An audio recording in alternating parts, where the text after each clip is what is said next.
بسم الله الرحمن الرحيم. السلام عليكم ورحمة الله تعالى وبركاته. maanta waxaan rabaa inaan ka hadlo mowduuc ku saabsan khudbadii u dambeysay ee nabiga naxariis iyo nabadgelyo korkiisa ahaatee ka jeediyey maalinta Carafa. insha Allah muuqaalkan waxaan ku baran doonaa khudbadaas muhiimadda ay inoo lahayd iyo fariinta ay xambaarsaneyd daawasho wacan. magacaygu waa Shimhaad Maxamed, channelkaad naga daawanaysaan waa Shimhaad Xaaji. fadlan waxaan kaa codsanayaa inaad muuqaalkan like saarto, la wadaagto asxaabtaada, iyo subscribe ina saarto si aan usoo badino muuqaalo caynkan ah. anigana waxay ii tahay dhiirigelin si aan idinla wadaago mowduucyo caynkan ah.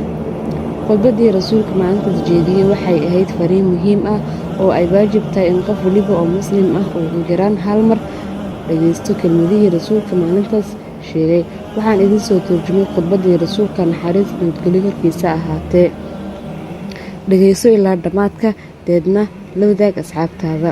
wuxuu hadalkiisa ku bilaabay dadii u dhageysta, ma garanayo in sanadkan kadib aan mar dambe halkan soo istaagi doono, sidaa daraaddeed si fiican u dhageysta warka aan idiin sheegayo, una sii gudbiyo kuwa aysan u suurtagelin in ay halkana la joogaan.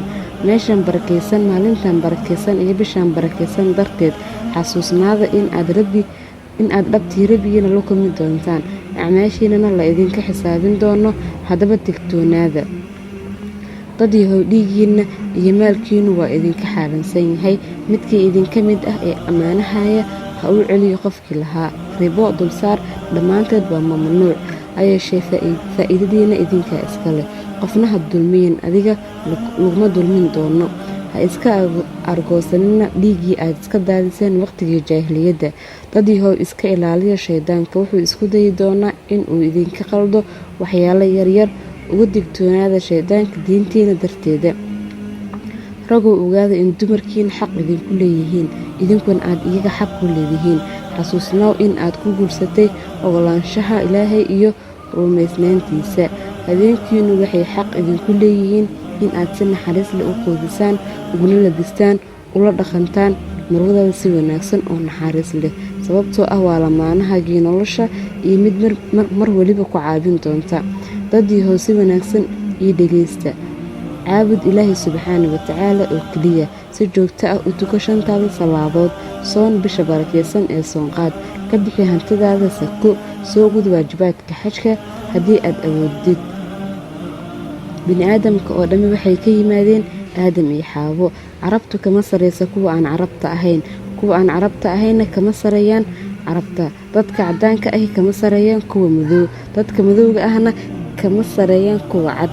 keliya waxaa lagu kala sareeyaa waa camaladiina. ogaada muslimiinta oo dhammi waa walaalo, islaamkuna waxay ku dhisan tahay walaaltinimo. dadii ogaada ma jiro rasuul ama nebi aniga gadaashay imaan doona, sidaa daraaddeed si fiican u dhuuxa warkayga.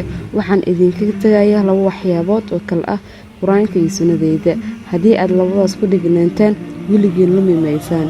intiina i dhegeysanaysa warkayga u sii gudbiya inta aan la joogin. waxaa laga yaabaa kuwa warkayga gaar inay ka faham ogyihiin kuwa toos u dhegeysanaya.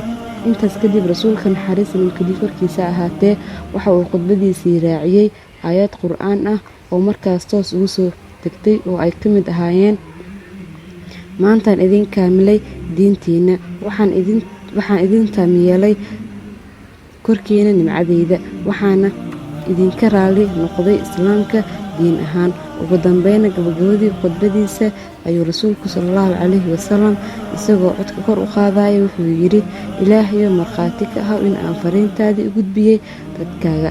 dhammaanteen aan iscafino, ruux kasta walaalihii ha saamaxo.